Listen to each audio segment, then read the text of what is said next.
Right ఇక evening news లో details చూద్దాం. ఏపీలో కూటమి ప్రభుత్వంలో మంత్రుల పైల క్లియరెన్స్ ప్రోగ్రెస్ ను సీఎం చంద్రబాబు చదివి వినిపించారు. మొదటి 3 స్థానాల్లో మంత్రులు ఫారూక్, కందుల దుర్గేష్, కొండపల్లి శ్రీనివాస్ ఉన్నారు. చివరి స్థానంలో వాసంశెట్టి సుభాష్ ఉన్నారు. CM Chandrababu 6, deputy CM Pawan Kalyan 10 స్థానాల్లో నిలిచారు. గత ఏడాది జూన్ నుంచి డిసెంబర్ వరకు మంత్రులు ఫైళ్లను క్లియర్ చేసిన విధానాన్ని బట్టి ఈ స్థానాల్లో ఉన్నట్లుగా సీఎం చంద్రబాబు తెలిపారు.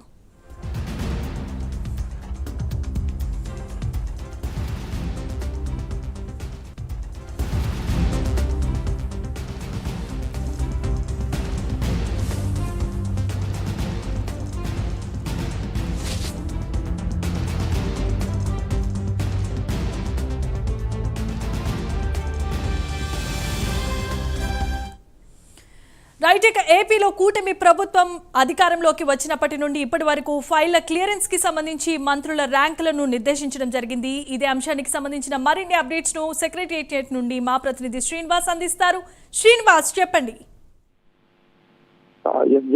ఈరోజు కేబినెట్ భేటీ కొంచెం క్రితం ముగిసింది. అయితే ఈ కేబినెట్ భేటీలో కూడా పలు అంశాలపై కేబినెట్ గ్రీన్ సిగ్నల్ ఇచ్చాక ముఖ్యమంత్రి చంద్రబాబు నాయుడు మంత్రుల పనితీరుపై కూడా చర్చించారు.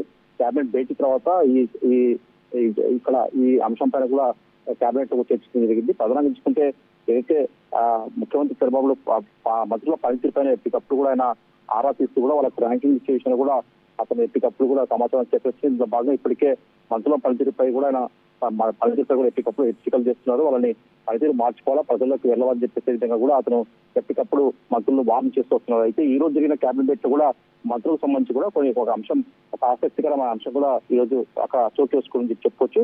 ప్రధానంగా ఏదైతే మంత్రులకు ఫైల్ క్లియరెన్స్ అంటే వివిధ శాఖలకు ఆయా వాళ్ళకి సంబంధించిన శాఖల పైన వచ్చే ఫైల్స్ క్లియరెన్స్ లో మంత్రులు ఏ పనితీరు పైన కూడా ఈరోజు సీఎం చంద్రబాబు నాయుడు వాళ్ళకు ర్యాంకింగ్ ఇవ్వడం జరిగింది. తాను స్వయంగా ఏదైతే ఫైళ్ల క్లియరెన్స్ లో తన శాఖకు సంబంధించి తాను క్లియరెన్స్ వచ్చే 6వ స్థానంలో తాను ఉన్నట్టు కూడా ముఖ్యమంత్రి చంద్రబాబు నాయుడు చెప్పడం జరిగింది. మొత్తం మీద ఈ ఫైళ్ల క్లియరెన్స్ లో మొదటి ప్లేస్ లో వచ్చేసి న్యాయశాఖ మంత్రి ఫరూక్ ఉన్నారు. అలాగే టూరిజం శాఖ మంత్రి కందుల దుర్గేష్ 2వ స్థానంలో, అలాగే చిన్న మధ్యతరహా శాఖ మంత్రి కొండపల్లి శ్రీనివాస్ 3వ స్థానంలో, అలాగే సివిల్ సప్లై శాఖ మంత్రి నాదెళ్ల మనోహర్ 4వ స్థానంలో, అలాగే బీసీ వెల్ఫేర్ శాఖ మంత్రి డోలా బాలవీరేంద్ర స్వామి 5వ ప్లేస్ లో, అలాగే ముఖ్యమంత్రి చంద్రబాబు నాయుడు 6వ ప్లేస్ లో, అలాగే హెల్త్ మినిస్టర్ సత్యకుమార్ యాదవ్ 7వ ప్లేస్ లో, అలాగే ఐటీ విద్యాశాఖ మంత్రి నారా లోకేష్ 8వ స్థానంలో, అలాగే ఆర్ఎండ్బి మినిస్టర్ జనార్దన్ రెడ్డి 9వ స్థానంలో, అలాగే పంచాయతీ శాఖ మంత్రి పవన్ కళ్యాణ్ 10వ స్థానంలో, అలాగే మరొక మంత్రి బీసీ శాఖ మంత్రి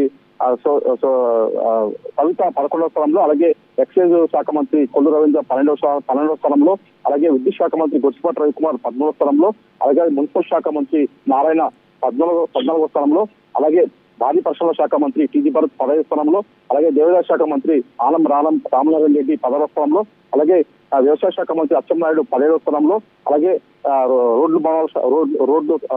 road transport minister Ramprasad Reddy 18వ స్థానంలో, అలాగే tribal welfare minister Gummadi Sandhyarani 19వ స్థానంలో, అలాగే హోమ్ మినిస్టర్ రాష్ట్ర హోమ్ మినిస్టర్ వంగలపూడి అనిత 20వ స్థానంలో, అలాగే రెవెన్యూ శాఖ మంత్రి అనగాని సత్యప్రసాద్ 21వ స్థానంలో, ఇరిగేషన్ శాఖ మంత్రి నిమ్మల రామారాయుడు 22వ స్థానంలో, అలాగే సమాచార శాఖ గృహ నిర్మాణ శాఖ మంత్రి అయిన కొలుసు పార్థసారథి 23వ స్థానంలో, అలాగే ఆర్థిక శాఖ మంత్రి అయ్యాల కేశవ్ 24వ స్థానంలో, అలాగే వాసంశెట్టి సుభాష్ అందరికంటే చివరిగా నిలిచారు. ఈయన 25వ స్థానంలో అతను పనితీరు పైన కూడా 20వ స్థానంలో నిలిచారు. మొత్తం ఇచ్చుకుంటే ఆయా శాఖలకు సంబంధించి కూడా ఫైల్ క్లియరెన్స్ అంటే శాఖల నుంచి కావచ్చు, ప్రభుత్వ సమస్యలపై నుంచి కావచ్చు, ఇతర శాఖలపై నుంచి ఏదైనా సరే వాళ్ళ శాఖలకు వచ్చే ఫైల్స్ ని ఎంత వేగంగా వాళ్ళు క్లియరెన్స్ చేస్తారు దాన్ని బట్టి మొత్తం మీద సమాచారం సేకరించి ఈ ర్యాంకింగ్ ను ఈ రోజు చంద్రబాబు నాయుడు కూడా ఈ రోజు కేబినెట్ భేటీలో కూడా మంత్రులకు చెప్పడం జరిగింది. అయితే మరింత పనితీరు మెరుగుపరచుకోవాల్సిన అవసరం ఉందని చెప్పేసి కూడా ముఖ్యమంత్రి చంద్రబాబు నాయుడు మంత్రులకు సూచనలు చేశారు. దీనిపై ఖచ్చితంగా మంత్రుల పనితీరు మారాలా, ఖచ్చితంగా ప్రజలకు కానీ ఫైళ్లకు చక్కచక్క చదవాలా, ఇక్కడ పెండింగ్ పెట్టకూడదని చెప్పేసి కూడా ఆయన సంబంధిత మంత్రులకంతా కూడా సూచించారు, దిశార్థం చేశారు CM Chandrababu Naidu. Thanks for the updates, Srinivas.